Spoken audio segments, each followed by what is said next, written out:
Hi, my name's Andrew Sutton. I actually own a small company called Lock3 Software, which is a change from last year. So the talk I'm giving today is on static reflection, reflections, compile time, introspection, source code, and some other stuff that goes along with that. So I wanted to start the talk with a definition of reflection. And I looked around on the internet, and of course Wikipedia pointed me in the right direction. But this is a legitimate reference from a legitimate paper, so I don't feel too bad about it. So basically, reflection is the integral ability of a program to observe or change its own syntax or its own code, as well as all aspects of its programming language, including its syntax, semantics, implementation, even at runtime. That's great. That's a good definition, I suppose. I like it. It's a little broad. There are things that we don't really want to think about in the context of C++. For example, I don't really care about reflecting over the grammar of C++. I do not need to know what a declarator is inside of my program. So this seems a bit superfluous for our purposes. This is really superfluous. I don't want to change the definition of what a declarator is as my program runs. I'm not even sure what it would mean for a program to change its own definition as it executes. That seems strange to me. So we can effectively do without that part of it. Let's not even think about reflecting over the definition of the language or the implementation. So that leaves this. We can observe or change its own program at runtime. This is what people generally think of when they talk about reflection. And that's fine, like Python does this, C# you can do this, JavaScript probably, I guess. I'm not interested in changing code at runtime or at any time particularly. So let's go ahead and get rid of change here. So now we just want to observe code at runtime. This is really what we think about when we talk about introspection. So if we're just observing properties of code that we've already written, even at runtime, that's introspection. We're not changing anything. This seems like a reasonable definition, right? But this talk, of course, isn't about runtime stuff. It's about compile time, so let's go ahead and get rid of that. So now we're just talking about observing code. And of course, if we're not doing it at runtime, obviously we have to be doing this at compile time. That's the only thing that's left. If there's not compile time or runtime, then it's not really a program. So this is good. So now we can observe the properties of our code at compile time. But so what? Like, what do we want to do with that? That's not really, that's just a starting point. Really what we want to do is we want to observe properties of our code and then feed that back into the definition of the program to help shape its own definition, right? So static reflection is the ability to actually observe the code that you've written, take information from those observations, and feed that back into the definition of your program for various purposes, right? So here's our final definition, and this is a good enough one for static reflection. I like this definition. So we already have some tools in the language that let us do this, right? We have type traits. Type traits are fun. Type traits give you a little window into the soul of the compiler. We can ask things about types that we couldn't normally observe, like whether it's trivially copyable, trivially destructible, things like this. You need compiler support to do that. Type traits give us this. Reflection, static reflection, is a little bit different. We're basically turning the compiler into a glass box. The idea is that static reflection actually gives you the ability to see everything the compiler thinks about the code that you've written, to the extent that we can do so portably. Certain compilers have different limitations, so you have to find a portable way of expressing all of these concepts. But you should be able to see into the type system, into the declaration system, observe whatever properties of the compiler of your code that you can, and then feed that information back into tools that satisfy particular needs for you, whatever you're doing, right? So, reflection, static reflection. This is not really a language feature that lives in isolation. In fact, it's not really even a single language feature by itself. There's really two parts of this. There's kind of an introspective part, a reflection part, which I have them here on I guess that's the left, that you can observe properties of source code. And the other side of this is reification. So if you generate a reflection, or if you get a reflection of something, you observe properties of source code or definitions of things, you have to be able to take that information and turn it back into code some other time, right? We want to be able to generate something or reify those properties into actual code that affect the definition of the program later on. So we can't supply this feature in isolation. We actually need a bunch of support for this. So we build static reflection on top of constexpr programming. This is a good thing to do, right? But it's not just constexpr programming. If we'd only had the C++11 version of constexpr, we wouldn't get very far, because the programming model for C++11 constexpr was still fairly difficult to work with, right? So we've actually had to introduce a bunch of new features like generalizations of constexpr to make compile time programming easier. So you can use things like standard vector and standard string in constexpr programs, which should be coming for C++20. I think we missed the ability to actually return like a constexpr vector, return a vector from a constexpr function, but I suspect we'll have something like that for C++23. I hope so, right? We've also had to invent a new feature called immediate functions, which I'll talk about more later. These basically help define a boundary for compile time computation, the program. But compile time programming alone isn't enough, right? It's great that we can do constexpr programming, it's great if we can do reflection and reification. We still actually need some generative aspect of this, so we still actually have to build on templates to support all of these features. We can't get away from this. So even if we're not doing reflection or metaprogramming as template metaprogramming, we're still going to involve templates in some core and very critical way here, right? And again, it's not just templates. We've actually had to add features here, or have supporting features here, that help us express our metaprograms the way we'd like to do that, right? So we have constexpr if, that's been around for a while. We haven't changed that much at all, I think, since it was the first in. That turns out to be a pretty powerful tool these days. There was a feature that we had proposed for C++20 called expansion statements. Has anybody actually read that proposal or seen it? Know what I'm talking about? I'll mention it a little bit later in the talk. That did not make C++20. We just missed the ship deadline while we were wording it in core. It was close, but just missed. So hopefully coming back for C++23. And then of course we have concepts. Yay, concepts. Concepts are amazing, just for the record. They're great. You'll love them. And I am not at all biased in my opinion about this. So these all tie together to help us implement static reflection. But as you can tell by the fact that this is not quite at the top of the screen, there's one more thing. It turns out that static reflection isn't like the end of the pyramid here, right? There are actually tools that we can build on top of static reflection to help us create even more powerful tools for generating programs, essentially. Does that make sense? Like, there's this whole other set of things that we can do on top of static reflection to do other kinds of things, which is injection or source code injection, and that's the topic of my next talk on Wednesday at 3:15, hopefully in a smaller room than this one.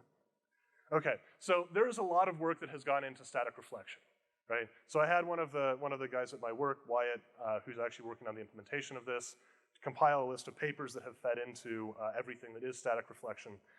So here's that list. That's some of the papers. I should point out, this goes all the way back, at least as far back as the current TS, so we actually have the extensions for reflection now, which is based on a slightly different model. But this isn't quite it.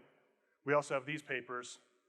A lot of these papers in this particular list deal with constexpr generalizations, which are nice. And this still isn't quite it. We also have these papers. The important ones here being P1240, which is scalable reflection for C++. That's kind of the basis on which, the basis for this talk. And P1733, which turns out to be a really important paper to actually move this feature forward in the committee. So this is not an authoritative or exhaustive list. It's probably about half again as long if I put in the papers that were tangential or rejected or not considered. So there is a ton of papers and a ton of work that's actually gone into figuring out what static reflection is and static reflection should be. This is a list of people that are actually involved in the papers that you just saw. So if you happen to know these people, send them an email, tweet them, thank them for their efforts. This has not been an easy process. It is a lot of work. It's hard work, and always perfectly happy to be done. And there's no arguments whatsoever about anything in static reflection at all, right? So this is a lot of work. Why do we care? Like, why are we going to this level of effort to actually support this language feature? I mean, there's probably millions of dollars of salary spent on those papers, implementations, meetings. Like, this is a costly development, like a development branch, right? Well, there's at least 4 good arguments for this. Reducing boilerplate is kind of like the common argument, or the primary motivation that you see a lot. Like the idea is really not fundamentally different than templates, right? If we can write one algorithm for something sort of generically, that's great. We shouldn't have to specialize that algorithm for every different class, right? I don't know if you guys roll your own vector for your data types by hand, do you? No, of course not, use vector. So if we can use static reflection to, like, consider serialization, it's a great example, right? Serialization, normally you have an operation and you have to overload that operator for every operation for every single class that you want to serialize. And they all roughly do exactly the same thing. You serialize the first member, you serialize the second member, you serialize the third member. It's very, very repetitive and very, very common. But if we can use static reflection to generalize that process to a single algorithm that just iterates over the members of a class and calls an appropriate serialization function, that would be an improvement, right? One function, instantiate it lots of times, that should be the goal, right? Type-based optimization is one I'm actually kind of fond of. This is a pretty good motivating factor for me. We already do this with concepts really well. Templates and concepts do this, work pretty well with type traits also. The problem is that a lot of the traits that we want to be able to use that would actually enable us to take advantage of optimizations tend to require a fair amount of compiler support. Like one of my favorite examples, which I had a slide for but I have it currently hidden, is has unique object representation. Anybody know what that does? Like, that one hand, thank you, Marshall. Two hands, great. 4, 5, so lots of you guys. So this basically tells you when you can optimize a hash function. You can hash a value in terms of its bits instead of its components, its subparts. It's like memcopy, but for hashing, essentially. This requires a recursive descent through your members of your classes and through base classes, which really only a compiler can do these days. Static reflection actually lets us do that in library. We can almost define this trait using static reflection, except for one little bit of ABI information that pops up in a couple of cases, like padding bits in a member function pointer or member variable pointer. So we can almost do that in static reflection alone. If we expose some ABI information, then we can do it entirely as a library feature. And I suspect that there are a whole bunch of features that are like this that are out there, like these kinds of really low-level semantic traits that we could use for optimization if we could expose them.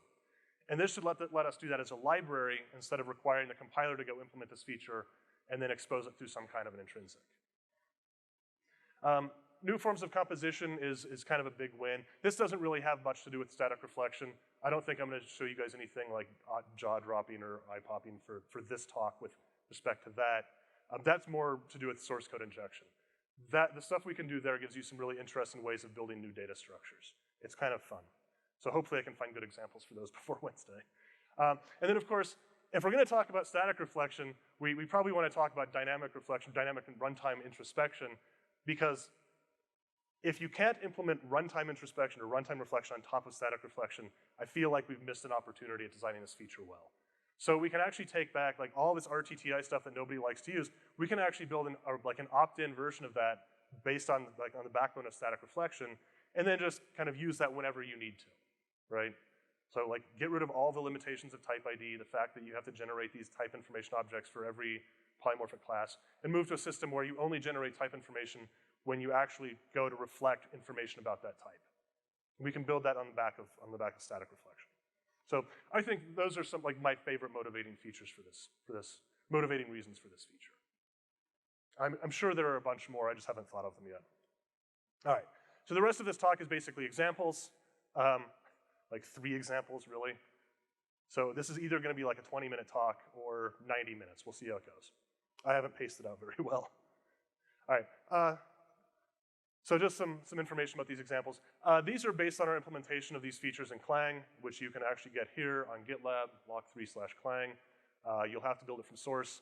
I don't recommend trying to do that now, as you will not finish compiling until the talk is over. There's some information on the wiki there about how to actually download this and build it and use it. You have to throw a couple flags in there to actually get these features turned on. Strongly recommend with -standard equals C++2a. That might actually be even required. And you can always try these examples on Godbolt. We have our compiler explorer, thank you, Matt. We have a branch that has all these features implemented for like floating around a compiler explorer. So I do have some caveats about these examples. Unfortunately, they will not compile as presented. So yay. That's because the branch or the fork of Clang that we have doesn't have concepts yet. So hypothetically, if you take the concepts out of these examples, they should work, unless I made a typo, which would be embarrassing, but it happens. So hopefully these work. If anybody wants to type them in while I talk about them, feel free to do so. I do want to point out there are some differences in our implementation than the specification we wrote for P1240. This is the big 40-page scalable reflection paper that we submitted earlier this year, or last year.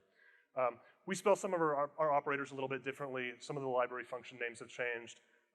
This isn't really any principal difference from what P1240 has. I think these were just choices we made in our implementation and have kind of been too lazy to rectify as we move forward. So they're just sort of hanging around as kind of words.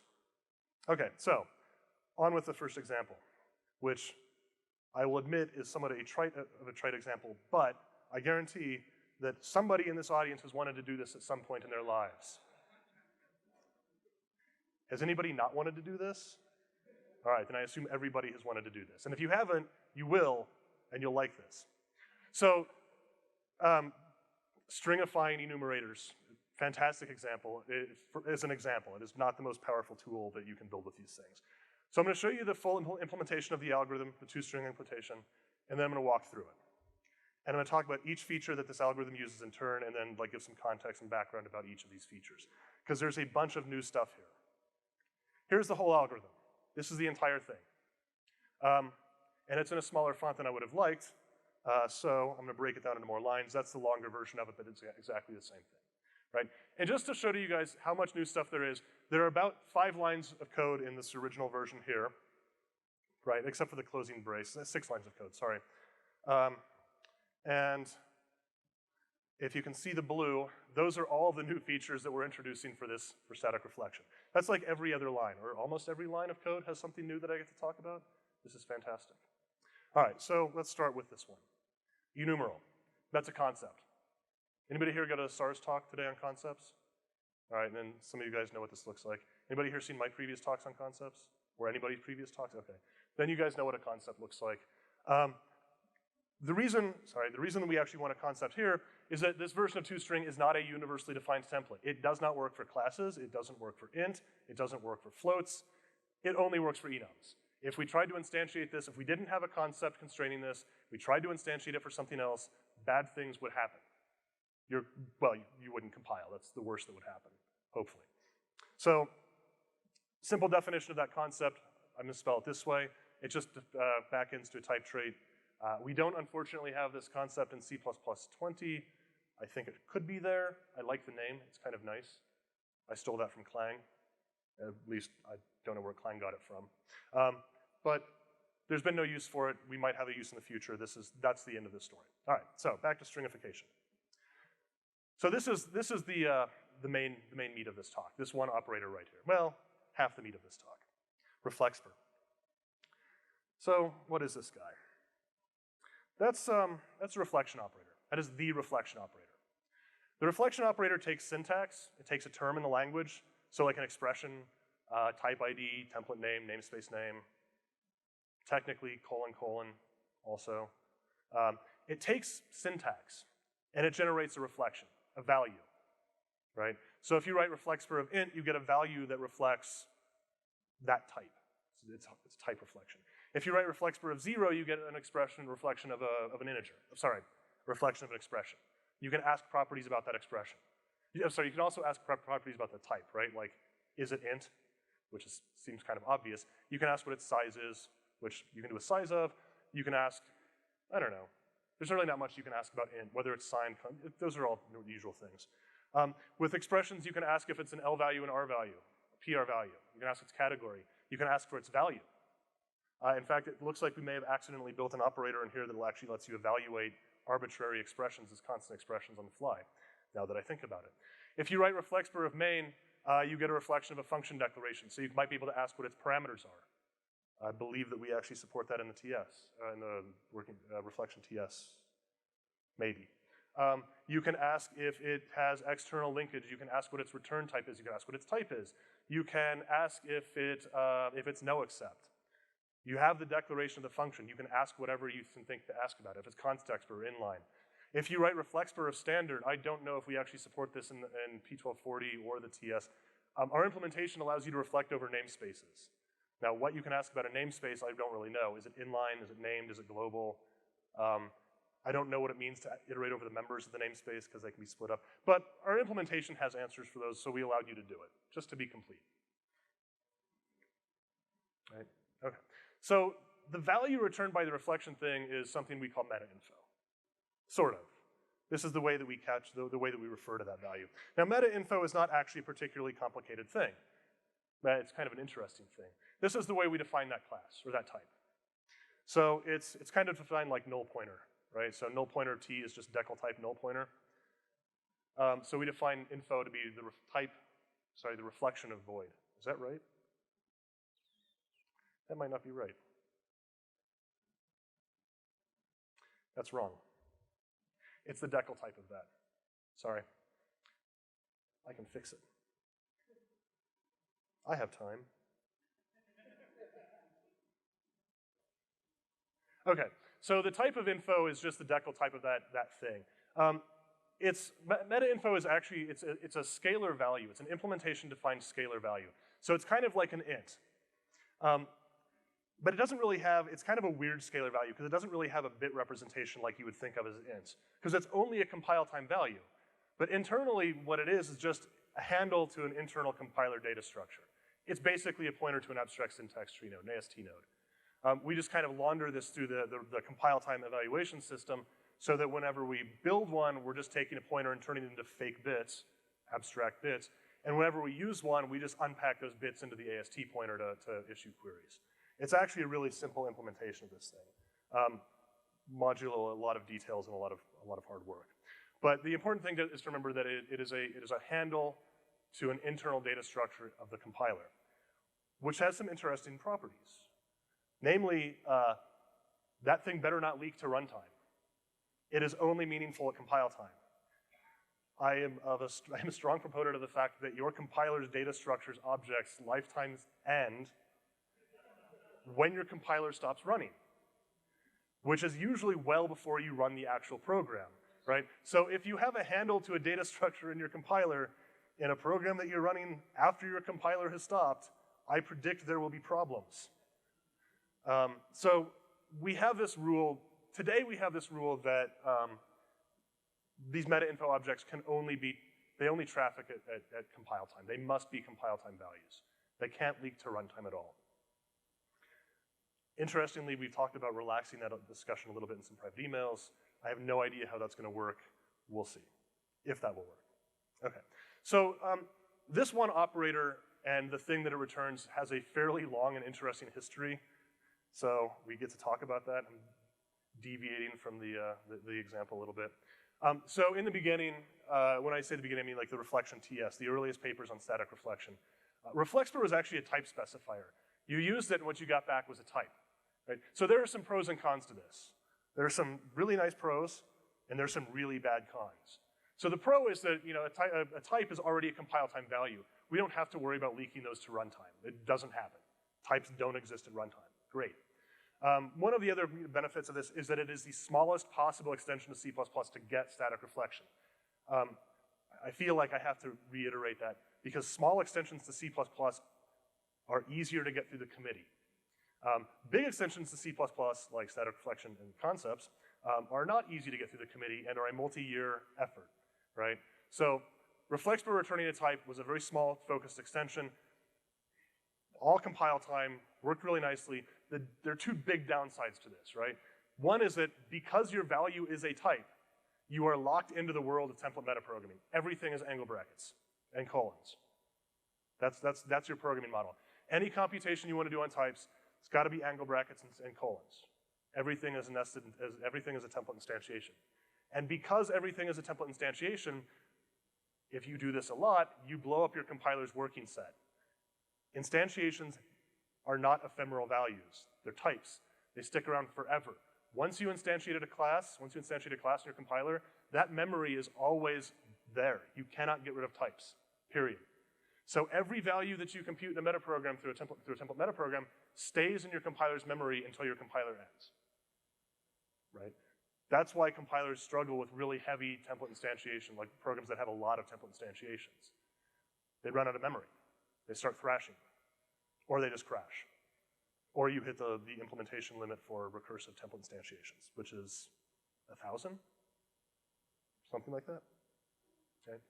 So in, what meeting was this? In some C++ meeting, standards committee meeting, we were talking about these things, and the committee basically said, yeah, we don't like that fact, we don't like that property. We should really reconsider how reflection works. And we should probably avoid requiring our compilers to work on computers with hundreds of gigabytes of RAM, right? So the compiler shouldn't suffer because of the language design choice that we make. So the ideas are that we should prefer constexpr programming to template meta programming. Writing if statements and for loops are familiar to most programmers, certainly more so, I would hope, than template meta programs, recursive template meta programs. We want ephemeral values. You want a value that doesn't exist outside of its computation. Those are nice things to have. So this leads to a really nice question, though. Like, if you're going to do that, if we have reflexpr return a value instead of a type, of course, what is it actually going to return? There's kind of been two approaches to this. There's been no conflict at all between these two approaches. They live in perfect harmony, and that is totally sarcasm at this point. So the typeful approach makes a lot of sense. It's, kind of like we're C++. We like strong types. We like typeful programming. Overloading is good. Type safety is good, right? So the P0953, the typeful approach, basically they wanted to have reflection values essentially represented by a class of concepts. Like, there's a type class, there's a namespace class, there's a class. And each one of those represents properties and operations or queries for that particular thing that you're reflecting, right? It's the object-oriented programming of metaprogramming, essentially. And then the approach that we took in P1240 was the opposite approach. Like, everything is meta info. There is one type of all reflections. Basically, this functions as a Unix file descriptor, except that you can actually ask a lot more interesting questions of these things than Unix file descriptors. Well, maybe. Right? So the reason we actually ended up with a single type to begin with is kind of fun. When I first started implementing this, like 4 years ago maybe, one of the things that we actually ended up needing to do was pass these values as template arguments. And at the time, you couldn't have a template parameter that wasn't an integral template argument, right? It has to be an integer type. It had to be scalar. It had to be an integer. That's been relaxed now for C++20, by the way. So in order to actually make this work, we just said, well, okay, these things are basically ints, but like magic ints. So we went with a scalar value approach. And then it turned out that there's a really good reason why we want to keep it that way. And it turns out to have everything to do with compile times, because eventually everything about compile time programming reduces to compile times, of course, right? So the obvious approach is, yes, everything should be typeful, then we get safety and overloading, all these nice things that we're used to. On the downside, like, it turns out there might be a bit of compile time overhead associated with those things. So this is an experiment that was conducted by David van de Voorde of EEG and presented at C++ Now. So I'm replicating or providing that information here with his blessing, of course. So this is a simple constexpr function. This computes the sum of the first 10,000 elements. No big deal. You compile it, you run it. I think these are the stable versions of compilers. They're a little bit dated, I think. So these aren't bad. 2 seconds, 2 seconds. EDG, 0.5 seconds. They work really hard to make sure their constexpr implementation is faster than everybody else's. These numbers may have improved a little bit in the last couple of years. I don't know for sure. I can't imagine they've improved that much because I haven't seen any fundamental changes to their implementations, at least Clangs and GCCs. So let's tweak this program a little bit. I'm going to define a user-defined class called int with a capital I, so it's not going to be confusing at all in the next slide when I rewrite that function. And all it does is it sits on its on the integer value that it's going to accumulate, provides a cast operator, so you can assign through a read from it, whatever, the usual stuff. And then we write the same function again. I've highlighted those changes in bold and blue, and all of a sudden our compile times change a bit. Right? Like GCC, 9 times slower because I used a class. Clang is 3 times slower. EDG is 5 times slower, about. Like, that's a big deal. That's a big deal. I mean, just using a class can make your compile time go slower, right? So the things that you think you have, like the abstractions that you tend to rely on for normal everyday programming, they don't really exist at compile time, it turns out. Like, there is this rule. If you are using abstractions at compile time, you are paying a penalty. I do not believe that we will ever get down to a zero penalty abstraction for constexpr programming. Compilers have to do too much, right? One of the reasons we have this, one of the reasons this exists is that, constexpr, or constant expression evaluation, you can't have undefined behavior. Your compiler, as it evaluates these expressions, is required to identify and trap anything that would be undefined behavior, which means it's doing a lot more work than compiling and just executing something. Undefined behavior in a normal program, you run it and it crashes, no big deal, right? Well, undefined behavior in a constant expression, turns out you don't have a constant expression. Like, you can't let that happen. You can't crash your compiler because you've dereferenced a null pointer at compile time. That doesn't happen.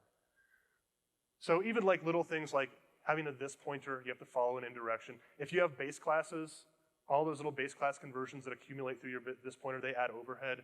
Functions, even if they're inline, they're not. Function calls are overhead. So everything that you think you do to make your code pretty is actually just adding overhead. So you have to be kind of careful about how you write compile time code. It's just putting this out there. I do believe that these numbers will get better. I certainly hope that GCC improves their 18-second thing. I hope they have in the past few versions. I haven't run this on my experimental branch of concepts, but hopefully things will get better. So at the end of the day, there's still this tension, like, do we want this typeful approach? Do you want the monotype approach? And even with all the performance considerations being brought up, the committee still kind of was deadlocked on this for a while. And then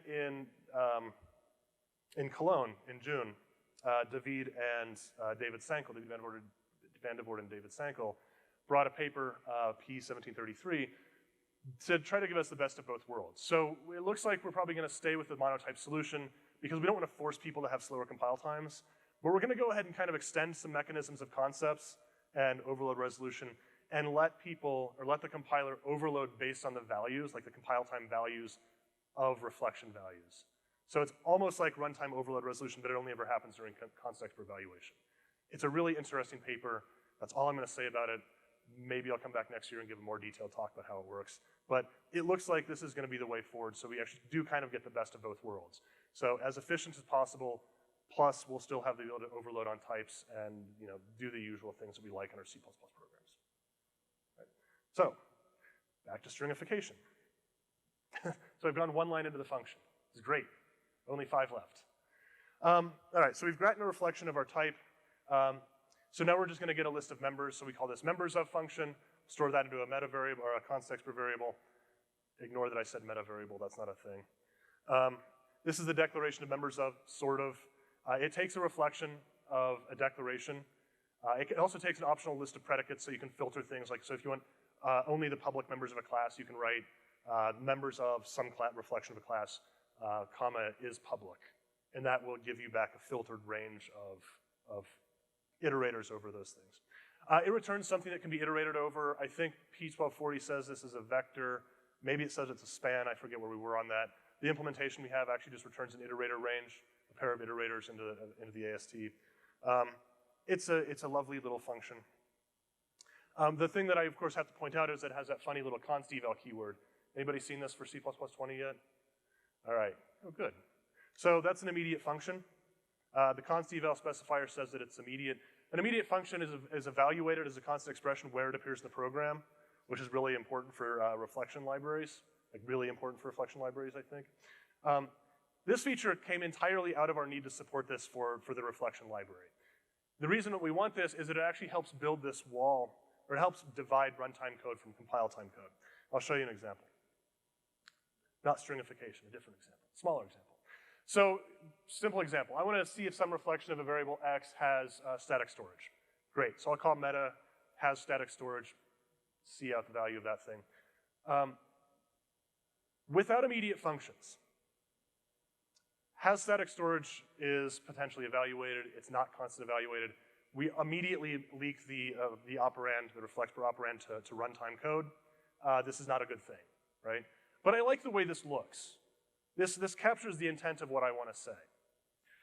So const-eval is added so that for that boundary, like the compile time boundary for metaprogramming, we can just call those functions from normal runtime code and just get the value immediately. We don't have to do anything special.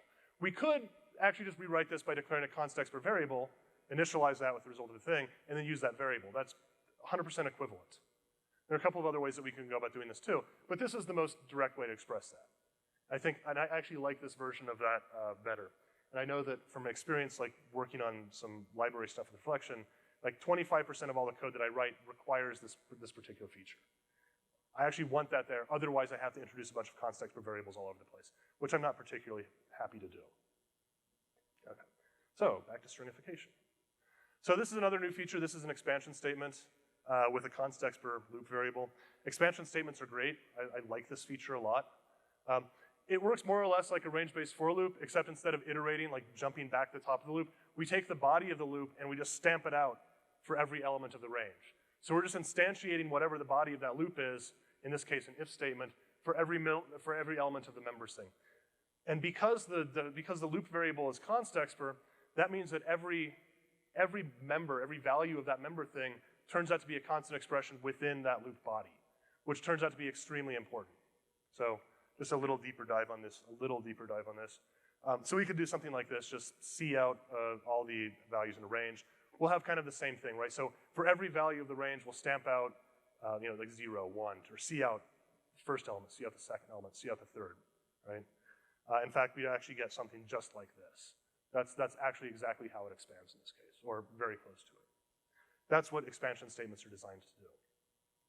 And it is really important for these kinds of generative algorithms because of this next feature that I have to talk about, this value of operator. Value of operator is a special class of operators that we call reification operators. A reification operator is the inverse of reflection. It takes a reflection value as a constant expression, and it turns it back into syntax, right? So if you write value of reflexpr of 0, this is that special little trick I was talking about earlier that we can just sort of evaluate arbitrary expressions anywhere. Just reflect over them, call value of, and you compute the value. So reflexpr 0 gives you a reflection of the expression 0. Value of will give you back an expression, and that expression will be the literal 0, which of course is equal to 0. This is what reification operators do. They generate code. Right? So they are, in fact, actually the exact opposite or inverse of reflection. Reflection maps from syntax to values. Reflexpr maps from syntax to values. All these reification operators map from reflection values back into syntax. And there are a bunch of them. There's actually probably less than this normally. So these are the ones that we have in our implementation. There's actually one more, maybe two more that I left off, which actually shows up on the next slide. So type name will take a reflection of a type and give you back a type specifier. So any place you would normally write a type, you can use the type name reifier. Namespace generates a namespace name. So anywhere you would normally write the name of a namespace, like in a nested name specifier, you can use this operator. Template gives you back a template ID, sorry, a template name, which is the front part of a template ID. So like vector and vector angle brackets int. So anywhere where you need one of those, you can get one. Value of generates a constant expression from a value. IDexpr gives you an expression that refers to something. I'll talk about those two in a second. Unqualified ID is one of my favorites. It generates an ID for lookup, which is really weird, but it turns out to be kind of important for features in the next talk. We had some spelling differences. Again, I kind of alluded to this earlier. P1240, they only have one, like they reduce these a little bit. So they have an unreflexpr operator that actually covers, like it does the same thing that both value of and IDexpr do. And I think that we just had those on accident, and then we probably should move back to unreflexpr. The unqualified operator is spelled with parens and dots, which looks really weird. Templarg, which is our beautiful spelling. I think we just went for the ugliest identifier we could think of for a keyword. Templarg is spelled that way. That generates a template argument, which is either a type or a value or a template name. So there's different contexts there. And I should point out that the reason that we actually have a bunch of these is kind of twofold. One is if you only have a single reifier operator, it's really easy to get into cases, I can't say really easy, it is possible to get into cases where you can't disambiguate what you're generating, whether it's a type name or a value expression. So we want to be specific. So when you want a type name, you ask for a type name. When you want a value, you ask for a value. The other reason is that I think there were actually grammar ambiguities. Like if you only have one, then you can't actually determine whether you're parsing a type or an expression in certain contexts. So we just went ahead and went with a set, and that's probably how it's going to be. Okay, back to stringification. And I promise this is the last slide of this particular example. So the last thing we do, I should point this out, so basically the way this works is that you actually like expand all of the enumerators in the enum with members of, expand over them. Each expansion says, are you this enumerator? And if you are, then we'll go ahead and return your name, which we do with another reflection library function call called meta nameof, which returns a constant character pointer to the name of the object. This function is kind of interesting because it actually generates data during execution. So you only actually generate the string of the identifier if you actually call this function. We're not automatically filling your object files with strings of things that you're not using. So you don't actually pay for strings if you don't use strings, which was a pretty big requirement for the implementation of this feature. Okay. I keep wanting to ask if there are questions, but this is not a class. So moving on. Next example, structural hashing. This is actually one of my favorite examples. This will go faster, I promise. So this is based on Howard Hinnan's 2014 paper, Types Don't Know Hash. I love this proposal. I don't know why it didn't go anywhere, but unfortunately it didn't. The approach was actually really similar. I don't know the history of it either, so I'm sure Marshall will be able to inform me after the talk. It's similar to serialization. Basically, you have a hash append function, and you put essentially bits in, you accumulate bits of hashiness into the state of a hash algorithm. Sure, that works. Right, so here's two examples of specializations of this function, right? The first one they always take a hash algorithm which tells you how you accumulate bits, and then they take an object of the thing that you're actually accumulating bits for. So the first overload of this takes an integral type and just some hash algorithm, F197, whatever algorithm that's called, for example. And all it does is it takes the bits or the bytes of the integer value and just shovels them off and unpacks them. This is basically corresponds to the has unique object representation stuff I talked about earlier. If you want to hash an input range, which is just a range you can walk over, that works well. We do the same thing. You just write a for loop over the range and you hash append each element of that range. Right? So this is the model of how that works. Now, if we actually want to extend that for class types, like I write a library and I have a bunch of stuff that I want to be able to take hash values of, the way that I do that for my types is that I go and I define an overload of this function for each one of those types. And it's tedious, and it's repetitive. And they all look the same. Hash the first member, hash the second member, hash the third member. Maybe I have a loop in there. They're all the same function, right? So this is one of these places where we want to use static reflection to simplify that algorithm. And it turns out to basically be the same thing we did before. This is the full solution. This will hash any class type. I realize this is probably inadvisable due to the crazy way people build classes these days. Mutable members, friends, but let's just say everything is a plain struct and nobody ever writes classes differently. Then this is reasonable, right? Strategy of the algorithm, loop over the members of your list, call hash append, right? Here's a longer version of that to make the font a little bit bigger.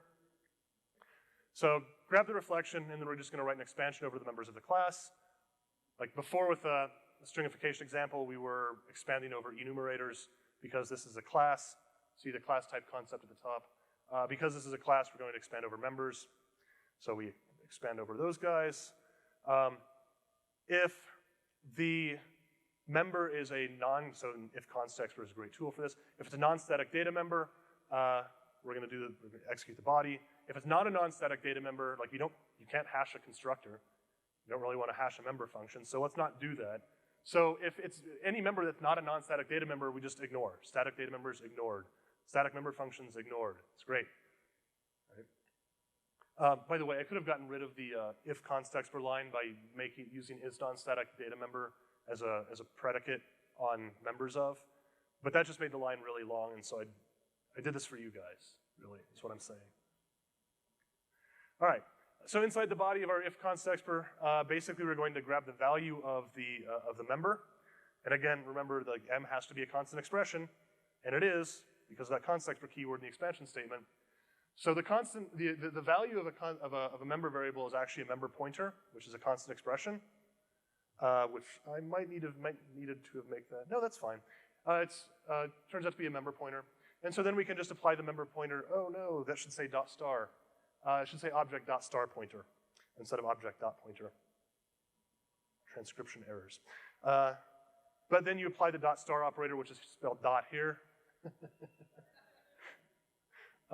And you get the value out of that thing and you pass it off to your hash append. And that's it. That's how you hash append members of a class to a hash code. Right? Okay. So one last example, which of course is runtime introspection. I had to do it. So I actually started working on this library a couple weeks ago. This is actually something we're going to publish at some point. It's called Nemesis. The name of the library is called Nemesis for a very good reason. So the idea was that it was going to support runtime introspection types and declarations, very detailed stuff, with the intent of supporting dynamic typing, so you have like Python-style objects, but type-safe.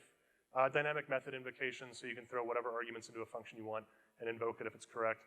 And then support a wide range of language scripting, language bindings, essentially. So bindings for Python, whatever. That would have been nice. Does anybody know why Nemesis? Where the name came from? What?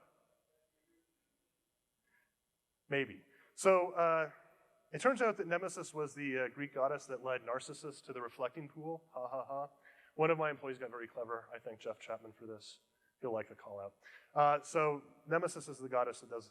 Now it turns out that Nemesis is also kind of fun. She's the goddess of retribution, which I didn't know until I looked her up on Wikipedia earlier this week. And in fact, let's see, she is from Wikipedia, the goddess who enacts retribution against those who succumb to hubris, which I thought was particularly funny because I started this library 2 weeks before I gave this talk, thinking I could fully implement all of these things with an experimental compiler of a language feature that generally works pretty well, but definitely has some bugs in it. So my punishment is presenting this and not actually publishing the library before this talk. So I'm paying for my ambition, apparently. Also, I didn't get anything done except working on this for 2 weeks. Unfortunate. So the idea, at least the current design of this, is actually fairly straightforward. The entire basis of a runtime introspection is a single function called reflect. I wanted to make this not a function, but a variable template, so I wouldn't have to put those parens there. They don't mean anything. That's possible. But the thing is that it returns a reference to an object called typeinfo. This is not standard typeinfo. This is a Nemesis typeinfo. I love that. That's great. Nemesis typeinfo. Typeinfo is not a particularly interesting class. It's the base class of a hierarchy. It has a discriminator. It has a bunch of functions, so you can ask what these things are. Notice no constexprs. All of the derived classes, it's a very flat hierarchy, not a very big hierarchy. I think there's like six derived classes. This one is for representing class types. Minimally, this has its name, like the name of the class, and it has a vector of declarations for its members that we can also query at compile time. The reflect function is not really particularly difficult to implement. It's not even, technically it's not even really necessary to use reflection for this. I just did because that's the talk. So in this case, we grab the reflection of the type and then we just ask questions. Are you a fundamental type? If you are, then go build me some information about fundamental types. If you're a class type, go build me an object that represents a class type. If you're a pointer, go build that. If you're a reference, go build that. Right? So it's just dispatching to a bunch of functions that create these things. This is what make class type looks like. This builds the class type thing. This actually does require reflection. So specifically, this line of code right here is the one that actually makes this all work. So this class types function is fun. It returns a hash table, a global hash table. Hash set over class types. Right? And so all we're doing is we're taking the name of the class and we're replacing that, basically creating the class type object using the name as a key. So every class has a unique name, hopefully, minus ODR issues. And that becomes the key for the class. If in place doesn't succeed, then the second result was false, the if statement is not executed, and we just return the same thing that we've created before. We've already created the class, right? So every time you call reflect on the same type, you get the same object. It's a beautiful property. If we haven't seen the type before, then we're gonna do a deeper dive and we're actually gonna fill out this type record. So we've created the new class, we gotta fill it out with its data members, right? So after we, kind of constcast that in the way, because we're gonna modify a constant object, we'll just go ahead and build a class definition, forwarding the type of the class back in. So again, more templates. This is what make class definition looks like. It is not particularly interesting at this point. It's just an expansion over the members, which you guys have seen. If it's a data member, fantastic, we'll call this code. If it's a member function, we'll call the other code. The only thing different about this particular call here is that we're actually forwarding the reflection value instead of the type at this point. Like, I don't care about the type of the class anymore. What I care about is the reflection of the member variable, and it must be a constant expression in the next function. It has to be. And I'll show you why in about 2 minutes. So this is make member variable. So a couple new functions. Meta type of takes a reflection, gives a reflection. So if you have a reflection of a member variable, you can ask for its type, you get its type. So if I have a member variable int x, I get int. So that shouldn't be terribly surprising. Feed that back into the type name reifier, which will actually take that reflection, turn it into a type ID, which we then assign to the result of m. So we actually have a type variable m. Immutable type variables. You can actually do that with reflection now. And then we, of course, are going to take that and recursively generate the type info for that object. Right? And so now we have the name of the member variable, which was the first line of the function. We have the type of the member variable at runtime, a runtime descriptor for the type of the variable. And we can take all of that information, package up, build a member variable declaration, and then add that to the list of members for the class. So we recursively walk through all of these members and build up this database that describes the class that we're actually going to create. Right? And the reason that we actually want to do all of this stuff is, well, actually to support Python-style objects. And this is about as far as I got for the implementation of this. Actually, I got a little bit further. I'll tell you where I failed in a second, right? So this is my object class. This is like my Python object.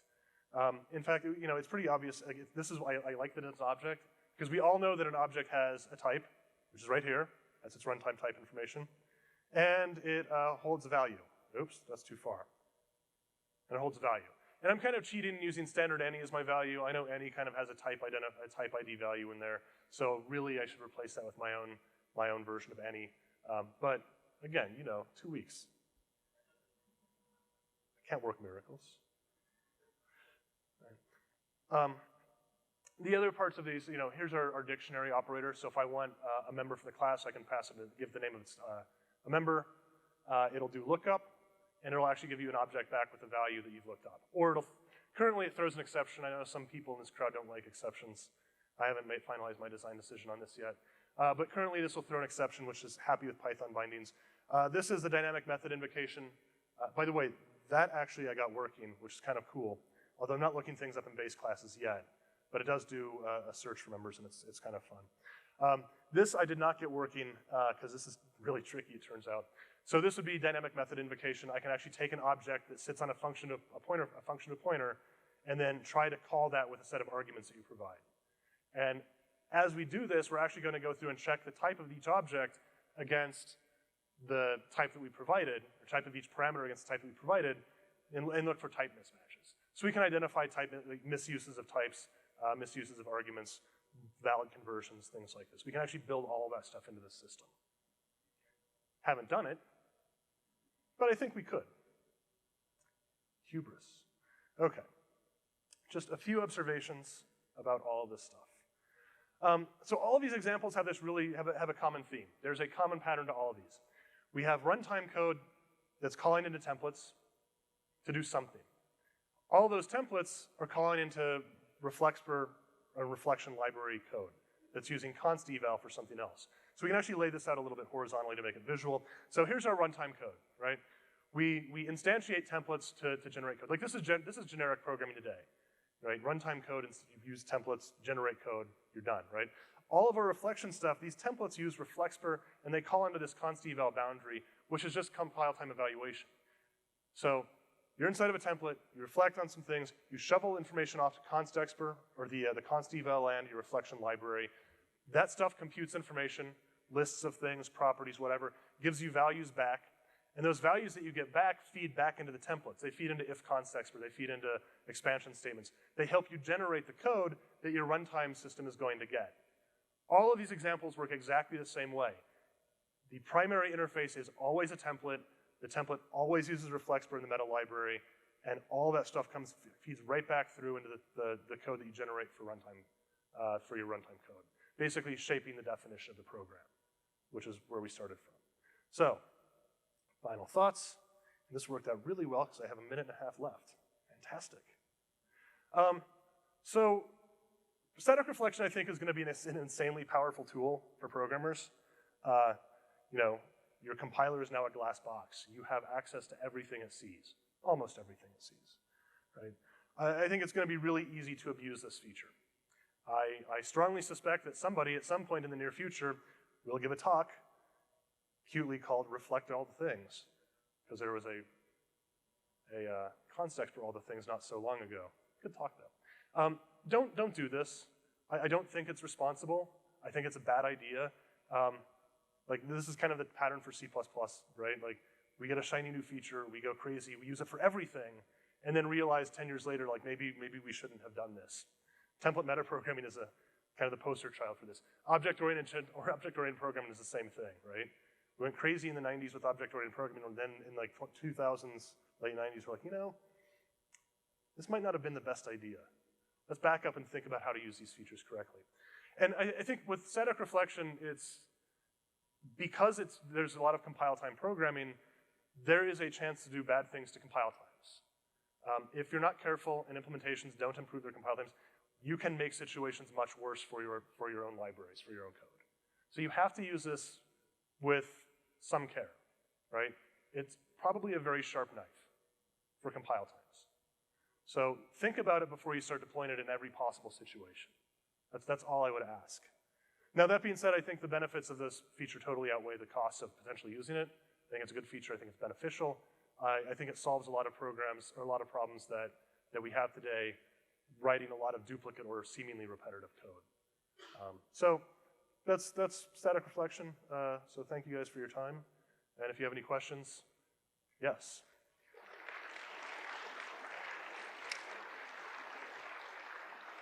Andrew, I have one question. I think it's obvious. Template 4 will come with will not come with C++23. So how can I do all these examples in C++20? You can't. So can we do something useful with reflection in C++20 then? No, we don't have reflection. I may have left that out. Yeah, this is like minimally targeted at C++23. Hopefully we can get this for 23. 26 would be unfortunate, but I'm strongly hoping we can get 23 for all this stuff. Next slide. Yes? What can you do when reflecting over an uninstantiated template? So you are allowed to reflect in an uninstantiated template. There is, in P1240, we actually have a function that lets you instantiate that programmatically. I don't know if there are any useful properties you can ask of an uninstantiated template, except maybe what its parameters are, but you can instantiate it. I know that you can do that with templates. I want to observe all the visible partial specializations and full specializations. I believe that should be supported. We have to look at the library to see if it is. But that set is not knowable at any particular point in the program, right? You can always add a specialization later, so that set, the value of that set will change as your program gets bigger, essentially. I said visible at that point. Yes, thank you. So you wrote a runtime reflection library, you started working on it, Nemesis. Yep. How similar was the API of that library to the compile time reflection built in? And is it possible to make them essentially the same API? The API is not at all similar right now. I hadn't thought about making them the same. I can't spell that operation ReflexPr. But beyond that, we can probably ask for a lot of the same. We can at least ask for a lot of the same properties. I don't think we can do reification because that would be runtime, and that's JIT compilation, which is little out of scope for this talk. So we can probably harmonize a little bit in that case. So I just wanted to mention that Clang now supports an experimental mode for constexpr evaluation, where we compile constexpr functions to bytecode and execute it. The goal of that project was to resolve concerns with the slowness of evaluating constexpr functions with typeful reflection. Yeah, this is the expr VM project. expr VM, the bytecode interpreter for. No, it's different. Yeah, it's an internship project that someone did. Yeah, that's what I'm talking about. Yes. So there is an experimental virtual machine that you compile C++ to a small VM and execute it as normal, like 3 address code, right? More or less. That's what a VM would be. No, I don't. We might not be talking about the same projects. Yeah. Okay, noted. I will keep an eye out for that. But there is a project that's trying to do that, and this is something that David and I had talked about in San Diego, of actually like rewriting constexpr evals as actual 3 address code evaluators in order to speed it up. But it's good to know that people are doing that. We'll see if that actually dramatically affects compile times. I'm not sure. I don't know. Yeah. Can we use reflexpr on overload sets?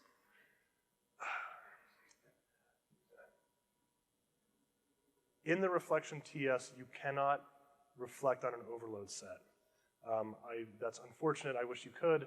I definitely have use cases where I'd like to be able to do that. You can reflect on a function call syntax to get the declaration of the thing selected by overload resolution, but that's not what you're asking. So, sorry, not today. Hey, in your last example, the dynamic reflection, I was wondering, were you re-implementing lookup in a way? You said you didn't implement the base class lookup. And would you need to also re-implement overload resolution for the call operator? So you want to do base class lookup, which is really just a recursive search through the list of bases stored on your class info object. That's pretty straightforward. You don't actually run into overload resolution issues because every object that you'd bind would have to be the result of overload resolution. So anytime you actually bind an object to a function, you've already done overload resolution. You don't redo it. I haven't thought hard about re-enabling overload resolution dynamically. That might be a bit too much. Thank you. But I'll consider that. Challenge accepted. Just kidding. Sorry, just a couple of questions. The first one is, will we be able to access user-defined attributes using reflection? And the second one is it possible to generate extra members or methods in a class using reification? So, reflecting on attributes. So I had there's an email discussion on some mailing list like a year or so ago, and I can't remember who it was, but they were very adamant that you should not be able to reflect on user-defined attributes because attributes don't change the meaning of the program. To which I said, well, attributes are part of the program, and static reflection relies on the program's definition to generate the rest of the program. So yes, you should totally be able to reflect on user-defined attributes. In fact, I actually had a slide on type-based optimization that user-defined attributes could be essential or very useful to help guide algorithm selection for certain operations. So I would very much like to be able to reflect on attributes. What was the other question? Is it possible to generate extra members or function in a class? No, okay. That is my talk on Wednesday. Not with this feature set. Wednesday's feature set does include the ability to do that. That's source code injection. Thanks. Yep. If I could just confirm what I think was an implication of part of your talk. So const eval only permits a subset of the language, correct? Excuse me. Drinking with my throat. Never mind. Ask that question again. Const eval only permits a subset of the language, certainly in terms of what you can return. It's the same subset of the language limited by constexpr. But reflexpr followed by reification is not subject to those limitations. It is. So that value of reifier is really just saying, go evaluate this as a constant expression. Okay, so in other words, we don't need generalized const eval to have reflection. No. Consteval is constexpr. We don't need anything. I don't think we need anything beyond that. Consteval is really just about the boundary, like, if you call this function, you must do it here. Don't leak this to runtime code. Yep. So in your objects example, when you do a lookup, how do you actually get the member value from the any back? So this wasn't shown in the example. So the member variable declaration has an associated accessor object, which is a little type erased thing that stores the underlying type and actually just reinterpret casts that thing from a void pointer. And the dynamic method invocation was going to work similarly, but again, I ran into a brick wall and decided I was going to work on slides instead of code. Yeah. Would this give you the opportunity to do things accomplished by dynamic cast at a compile time then, if used in certain ways? Not at compile time, I don't think. Okay. So you can already ask if one type is derived from another. You can ask it in constexpr, the same thing. So maybe. It depends what you're envisioning. I'm just trying to decide if there are any dynamic parts of the language that exist right now that would then benefit by reflection by having a static implementation now. Dynamic cast was the first that came to mind. No, so you could actually totally re-implement dynamic cast using the runtime type information stuff, but that's not necessarily a win because compilers already support dynamic cast. So basically, we've made it possible to librarify some aspects of polymorphism in the library, essentially. Not necessarily a good job doing it, but you could emulate that stuff pretty well. Thank you. Yeah. Can we reflect the constructor of struct and get the info if it's a user declared constructor or a compile generated? Can you determine if a constructor is user defined or compiler generated? Yeah. Yes. Great. We can already do that with is trivial, I think. Like, is trivial a copy constructible? Thanks. I have one more question. All right, last question. Great. This is more of a joke hiding as a question. Can I reflexpr? You can. I actually took that slide out because I thought it might go over. Yes, you can reflexpr. Awesome. You can reflexpr too, if you want. But at some point, you start getting the same thing over and over again, so it's kind of meaningless. All right, so thank you.